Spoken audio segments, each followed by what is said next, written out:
Kia ora fellow travellers and welcome back to Budgeting Borders. I hope you're all doing well and I apologise for the long wait between videos. I've been a wee bit busy the last couple of months, as if you've watched my last few videos you might have seen that I managed to make it to Indonesia. So I've been here for the last 4 months. I've gotten married, been on a little mini honeymoon, done as much travel and tourism as I can, but obviously it's rather difficult at the moment. And of course, because I'm here on a business visa, I've been doing some business talks while I've been here. I just wanted to give you a quick update about what I'm doing, how things are here in Indonesia, what it's like living in Indonesia during the lockdown, and if any of you are trying to get to Indonesia, I've got a few tips and advice and some information about getting visas and what the situation's like here for you when you arrive. So let's get into the video.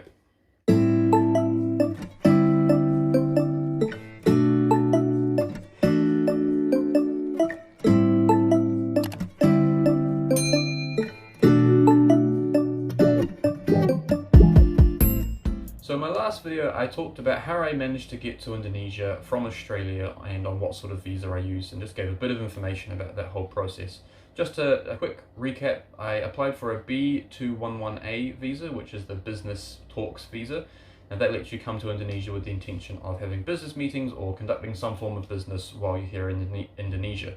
The way I got my visa was, my wife actually has a friend who works for immigration here in Indonesia, and they were able to assist me and they got it all done for me, found the business, all that sort of stuff, and I didn't have to pay quite as much money. So that's how I got my visa. Now once I arrived in Indonesia, I had to do all my isolation and go through all the process of arriving in Indonesia during a pandemic. If you want more information about that, click the link up here, that'll take you to that video. Now once I'd been here for about a month, I wanted to start preparing to extend my visa. The B211A visa lasts for about 2 months. So at the 1 month mark, I started looking at how to extend it, how long the process takes, how much it costs, all that sort of stuff. Now it's pretty easy to extend your B211A visa. The first time you extend it, you have to go into the immigration office with all your documents and apply for an extension in person. It's really simple. It probably took about half an hour in the office, handing over documents, filling out a couple of forms, and then you have to go make a payment. You don't pay directly to the immigration office. If they ask you for cash at the office, they're not allowed to do that. The way you pay is online by doing a bank transfer, or if you've got an Indonesian bank account, you can go to like an Alfamart or an Indomaret, depending on what bank you have, and you can pay through the Alfamart or Indomaret. So that they'll tell you all this when you go in there. They'll give you a little piece of paper with basically an invoice and gives you the options, the way to pay. Once you've paid the bill, you'll get an email sent to you saying, come back into the immigration office and pick up your visa. That's all you had to do. I believe it costs around 500,000 rupiah for the first extension. That's about 50 Australian dollars roughly. So it's pretty simple, it's pretty cheap, but again, you can only extend a maximum of 3 times, possibly only 2 times, double check. So because I was going to be here for a lot longer than 3 months, I had to change my visa to a new visa, or I had to get a KITAS. Now a KITAS is basically like a temporary residency sort of status here in Indonesia. You can apply for it if you're either married to an Indonesian citizen or the child of an Indonesian citizen.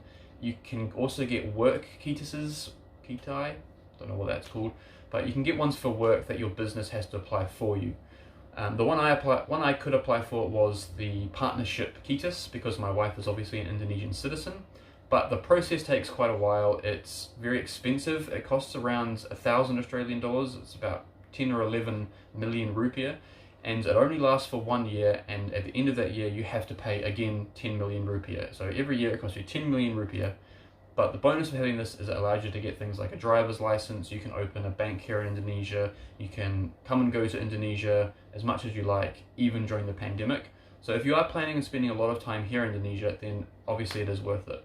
But because we're planning to go back to New Zealand in the next, hopefully before Christmas, fingers crossed, but in the next few months at least, we're hoping to get back to New Zealand. We didn't want to pay a whole 10 million rupiah just for the next few months. So we found out that it was actually possible to change from the B211A visa to the C317 Visa, I think it's called, which is kind of like one step down from a KITAS. It allows you to stay in Indonesia for up to 1 year. It also allows for multiple entries and exits of Indonesia, even during the pandemic as well.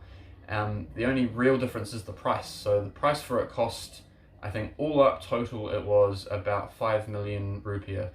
You go into the immigration office like when you extended before, but you fill out a different form. You have to bring a lot more documents. You have to have proof that you're like a family member or husband of an Indonesian citizen, or you have to prove that you're like the child of an Indonesian citizen.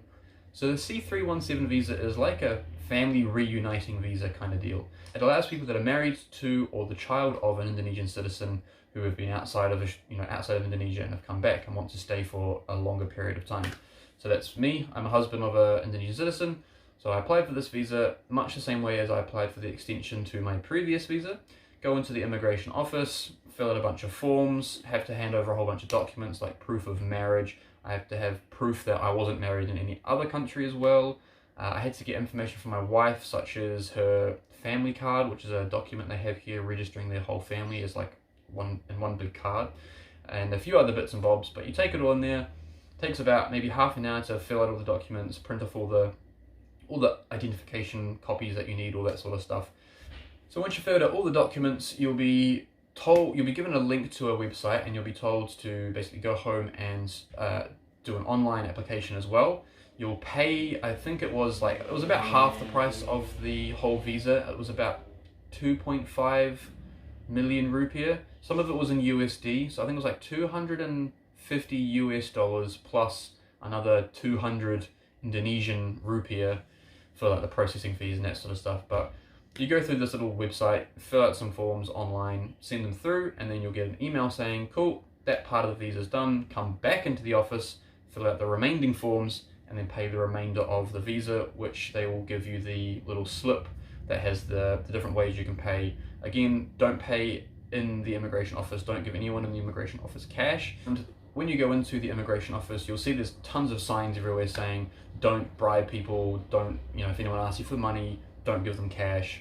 All the payments you have to make for anything immigration will all be done online. So just keep that in mind when you go there. If anyone starts saying, oh yeah, just give me some cash and it'll be the quick way, they're lying to you. It's a corrupt system sometimes, so you got to be quite careful. Now once you've filled out the online application and you've paid the online application, you'll be sent an email saying go back to the immigration office. Now once you go back into the immigration office again, you'll fill out a few more forms. You'll hand over your passport for them to verify, take scans of and stuff like that, and they will keep it for about a day or two. They'll give you another invoice, another bill that you have to take away and pay that one. Again, paying online via bank transfer or any other method that it lists on the piece of paper. Now once you've paid that one, a couple of days after that, you'll get another email saying come back to the office, pick up your passport and your completed visa.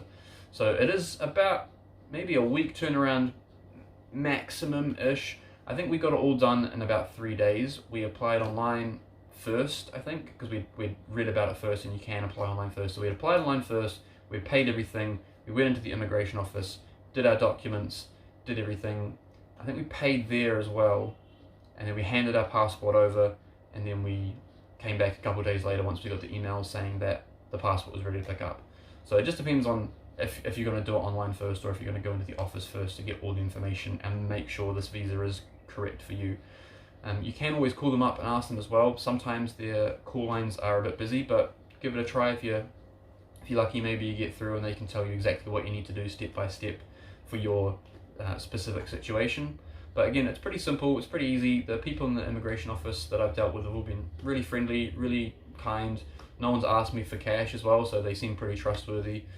I know I'm always a bit nervous when I have to give my passport to anyone, even if it's immigration. It's always, that passport's your lifesaver, so you don't want to lose it. But everything worked out great. I got my visa, and now I'm able to stay here for a full year if I have to, and it only cost me 5 million rupiah. So half the price of a Kitas, basically lets you get all the same benefits. The only real difference is I don't think I can get a driver's license. I'm pretty sure I can even still start up a bank. I just have to find the right bank that'll allow me to have a bank here in Indonesia. But yeah, that's the whole process for getting the C317 visa. If you're in that sort of situation, that may be an option for you. If you're wondering how you're going to get a new visa, or if you're trying to extend a visa here in Indonesia, definitely check it out if you're able to. Now just keep in mind, if you're watching from home and you're not currently in Indonesia and you're trying to get here, you're not going to be able to apply for these visas while you're offshore. Now that's because the border's closed, they're not allowing anyone to apply for visas to get to Indonesia. So most of this information is pretty specific to people who are currently in Indonesia and are worried about their visa expiring.